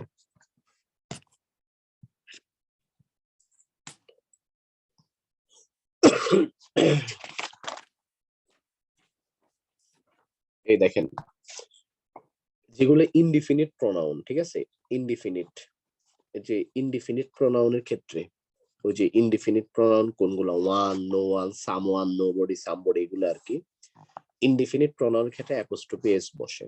যেমন আমরা এইভাবে বলি না, one should do, one should do, একজনের করা উচিত, কি করা উচিত, one should do one's duty, মানে নিজের ডিউটি সবার পালন করা উচিত। তাহলে যে ওয়ান ইনডিফিনিট প্রোনাউনের পজিটিভ করছি, তাহলে ওয়ান, ওয়ান্স, দেখছো এই যে ওয়ান্স, অ্যাপোস্ট্রফি এস লাগবে। ওয়ান এর পজিটিভ অ্যাডজেক্টিভ হচ্ছে ওয়ান্স। তারপর দেখো সামওয়ান, কারো একজনের বই হারায় গেছে, তাহলে সামওয়ানস, বা কারো একজনের বই এখানে আছে, সামওয়ানস বুক ইজ হিয়ার, তাহলে ইনডিফিনিট প্রোনাউনের ক্ষেত্রে অ্যাপোস্ট্রফি এস ইউজ করব, সামওয়ানস বুক, কারো বই, ঠিক আছে, এরকম। আপনি যদি বলেন আমার বই, তখন তার অ্যাপোস্ট্রফি দরকার নাই, মাই বুক। যদি বলেন তোমার বই, তখন কি হবে, ইউর বুক। যদি বলে আমাদের বই, কি হবে, আওয়ার বুক। যখনই বলবেন সুমনের বই, তখনই কিন্তু অ্যাপোস্ট্রফি এস লাগবে। সুমনস বুক, যদি বলেন কারো একজনের বই, ওয়ান্স বুক বা সামওয়ানস বুক, ঠিক আছে, তখন অ্যাপোস্ট্রফি এস লাগবে, সামওয়ানস বুক এরকম। আরেকটা উদাহরণ দেই, আরেকটা নিয়ম, এটা হচ্ছে জয়েন্ট পজেশন। জয়েন্ট পজেশন মানে হচ্ছে যৌথ সম্বোধন, যৌথ মালিকানা বুঝাইছে জয়েন্ট পজেশন। যেমন এই দেখে উদাহরণটা দেখলে বুঝবেন।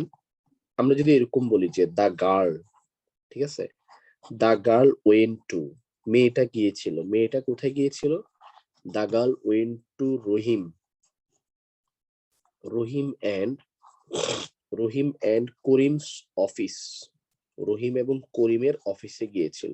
খুব মনোযোগ দেন এখানে, রহিম এবং করিমের অফিস, দেখেন করিমের সাথে অ্যাপোস্ট্রফি এস আছে কিন্তু রহিমের সাথে নাই। এর মানে হচ্ছে রহিম আর করিমের অফিস একই অফিস, দুইজনের একই অফিস, দুইজনের একই প্রতিষ্ঠান, এই জন্য রহিম এন্ড করিম, শুধু শেষেরটার ক্ষেত্রে অ্যাপোস্ট্রফি এস হয়েছে। আমি আবারও বলি, দুইজনের যেহেতু একই অফিস, এই জন্য শুধু শেষেরটার ক্ষেত্রে অ্যাপোস্ট্রফি এস হয়েছে, কারণ দুইজনের অফিস আসলে একটাই, দুইজনের একটাই অফিস, এই জন্য শেষেরটার ক্ষেত্রে হয়েছে। কিন্তু দুইজনের যদি আলাদা আলাদা অফিস হইতো, আলাদা আলাদা, তখন আবার বাক্যটা এমন হইতো, দা গার্ল ওয়েন্ট, মেয়েটা গিয়েছিল, ওয়েন্ট টু, কোথায় গিয়েছিল? রহিমস এন্ড করিমস অফিস, রহিম এবং করিমের অফিসে। খেয়াল করে দেখেন এখানে রহিমসের সাথে অ্যাপোস্ট্রফি এস, আবার করিমের সাথে অ্যাপোস্ট্রফি এস, এর কারণ কি? এটার মানে বোঝাচ্ছে রহিম এবং করিমের অফিস আলাদা। মনে করেন মেয়েটা রহিমের অফিস হয়ে গেছে, আবার মনে করেন রহিমের অফিস হচ্ছে মতিঝিল, করিমের অফিস হচ্ছে সাপোজ ফার্ম গেট, তো দুইজনের অফিসেই গেছে আলাদা আলাদা, কিন্তু সে হচ্ছে রহিম এন্ড করিম দুইজনের অফিসেই গেছে। এটার মানে হচ্ছে দুইজনের একটাই অফিস, রহিম রহিম যে অফিসে কাজ করে, করিমও সেম অফিস, এই জন্য একটা অ্যাপোস্ট্রফি এস। আর দুইটা অ্যাপোস্ট্রফি এস মানে হচ্ছে দুইজনের সম্পূর্ণ আলাদা অফিস, দুইজনের অফিস দুই জায়গায়, দুইজনের আলাদা বুঝাইতে, আলাদা মালিকানা বুঝাইতেই এরকম হয়েছে। এই এদিকে দেখেন, আমি যদি এরকম বলি, দেখেন I met, I met Nila and Shila's father, আমি নীলা এবং শিলার বাবার সাথে দেখা করেছি। বলুন তো দুইজনের বাবা কি আলাদা না একই বাবা? বলেন এটা দ্বারা কি বুঝতে চাচ্ছে, আলাদা বাবা না একই বাবা, একই ব্যক্তি বাবা না আলাদা ব্যক্তি? এটা দ্বারা কি বুঝে, বাবা কি একই না আলাদা? একই, হ্যাঁ। কেন? কারণ নীলার সাথে অ্যাপোস্ট্রফি এস নাই কিন্তু শিলার সাথে আছে, সেম বাবা, রাইট। কিন্তু যদি বাক্যটা এরকম বলতাম যে I met Nila, Nila's and Shila's father, তখন আবার বাবা কিন্তু ভিন্ন, মানে দুইজন আলাদা ব্যক্তি। নীলার বাবার সাথে দেখা করেছি, শিলার বাবার সাথে দেখা করেছি। আর এটার মানে হচ্ছে নীলা শিলার একই ব্যক্তি, যিনি নীলার বাবা তিনি শিলার বাবা, নীলা শিলার আপন ভাই বোন। আর এখানে নীলা শিলা আলাদা আলাদা বাবা, দুইজন আলাদা ব্যক্তি, আলাদা।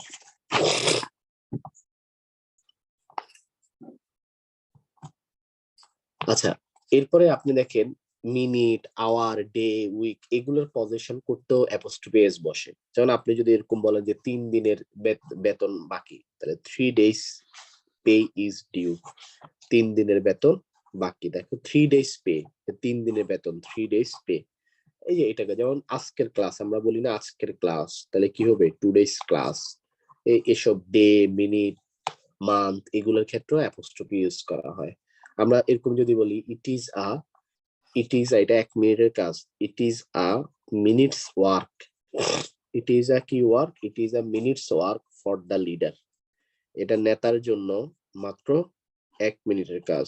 তাহলে দেখো এই মিনিটস ওয়ার্ক, এই যে দেখছো minutes work, minutes, minutes work, 1 মিনিটের কাজ, কার জন্য? নেতার জন্য। এরকম মিনিট, সেকেন্ড, এগুলোর ক্ষেত্রে হয়।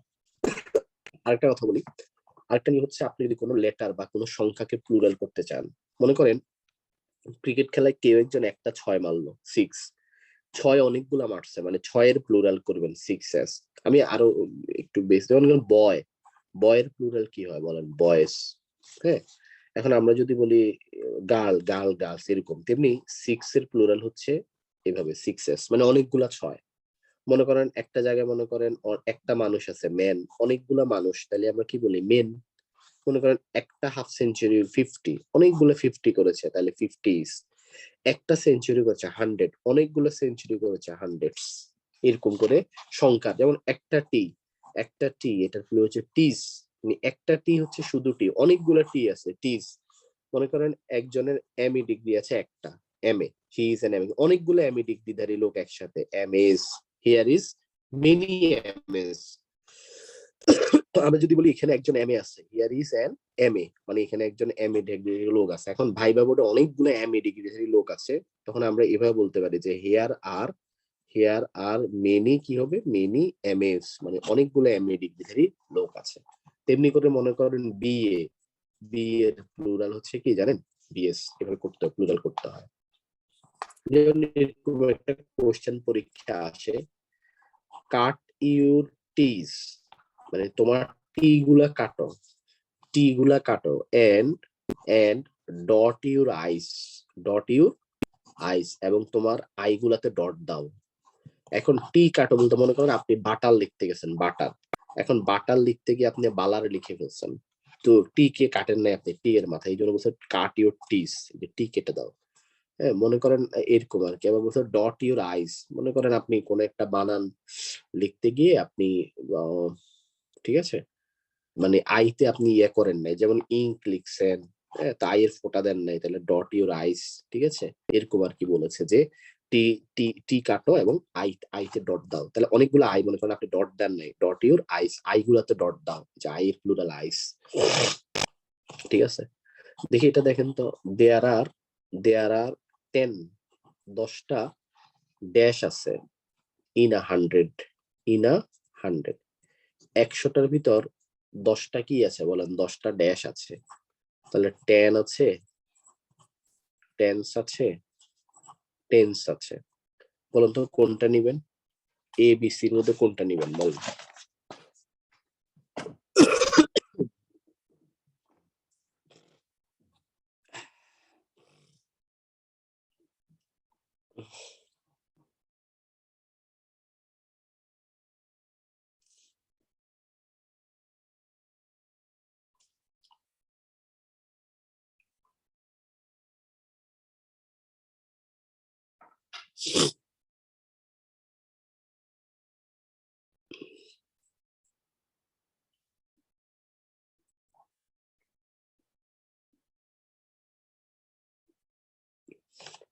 হ্যাঁ দেখেন, দেয়ার আর 10, 10 মানে 100, 100 লিখতে গেলে কয়টা 10 লাগে, 10টা কি লাগে বলেন, 10, তাহলে 10 10 100 না। তো বলেছে 10টা 10 আছে, তাহলে 10 তো অনেকগুলো আছে, তাহলে 10 এর প্লুরাল কি হবে, টেন্স। এটাই বোঝাচ্ছে টেন্স। আরেকটা নিয়ম কি জানেন, আরেকটা নিয়ম হচ্ছে আপনি যদি কোনো বাক্যের এক বা একাধিক লেটার উজ্জ্ব রাখতে যান, তখনও অ্যাপোস্ট্রফি বসে। যেমন আমরা যদি এরকম বলি যে হি ইজ মাই ফ্রেন্ড, সে আমার বন্ধু, এটাকে আপনি এই যে এটাকে উজ্জ্ব রাখতে গেলে এরকম করতে হবে, হি ইজ মাই ফ্রেন্ড, সরাসরি সে আমার বন্ধু, এইভাবে কারেন্ট। ওই যে আপনি ইজ এর এসটা লিখছেন কিন্তু আইটা উজ্জ্ব রাখছেন, আই, তো আই এর পরিবর্তে আপনি অ্যাপোস্ট্রফি এস দিবেন। যেমন আমরা আই এম লিখি না, আই এম কে সংক্ষেপে কি লিখি বলেন, আম। যেমন আমরা ইউ আর লিখি, ইউ আর, তাহলে আমরা সংক্ষেপে যে এটা বাদ দিয়ে দিব, তাহলে কি লিখবো, ইউ অ্যাপোস্ট্রফি দিয়ে আর, ইউ আর। যেমন আমরা ক্যান নট লিখি না, ক্যান নট, তাহলে দেখেন ক্যান নট, তাহলে আমরা সংক্ষেপে লিখবো কান্ট। এভাবে অক্লক কিভাবে হয় জানেন, মনে করেন এখন 9টা বাজে, তাহলে আমরা কি বলি 9 o'clock। এই দেখছেন এখানে অ্যাপোস্ট্রফি কেন আসছে জানেন, ওই যে আসলে এরকম ছিল 9 o'clock, তো ওই যে অফ এর এফটা বাদ, মানে ঘড়ি অনুযায়ী 9টা, 9 o'clock ঘড়ির 9টা, এই জন্য অক্লক, ওই যে এফটা বাদ দিয়ে এখানে অ্যাপোস্ট্রফি। এখানে যেমন আপনি আই বাদ দিয়ে অ্যাপোস্ট্রফি দিয়েছেন, এখানে যেমন এ বাদ দিয়ে অ্যাপোস্ট্রফি দিয়েছেন, এখানে যেমন এটা বাদ দিয়ে অ্যাপোস্ট্রফি দিয়েছেন, তেমনি অফের এফ বাদ দিয়ে আপনি অ্যাপোস্ট্রফি দিবেন 9 o'clock। এগুলো আর কি নিয়ম, পাংচুয়েশনের নিয়ম। আচ্ছা, তো আরো আরো বাকি আছে, আরো মোটামুটি 50% এর মতো আছে, যেটা আমরা আগামী ক্লাসে শুরু করব এখান থেকে। আজকের ক্লাসে এতটুকুই, আগামী ক্লাসে এখান থেকে শুরু করে এটা শেষ হবে আর কি, টপিকটাই শেষ হয়ে যাবে নেক্সট ক্লাসে ইনশাল্লাহ। তো সে পর্যন্ত ভালো থাকেন সবাই, আল্লাহ হাফেজ।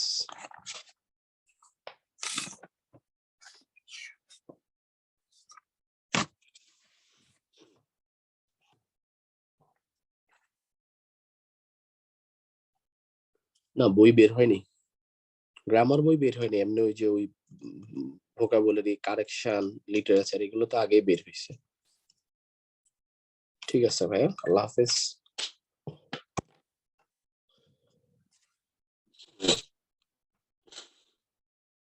নেক্সট ক্লাস শুক্রবার বা শনিবারে, শনিবারেই হবে, শুক্রবার হলে আমি বলে দিব আর কি যে হবে, মূলত শনিবারই টাইম আর কি।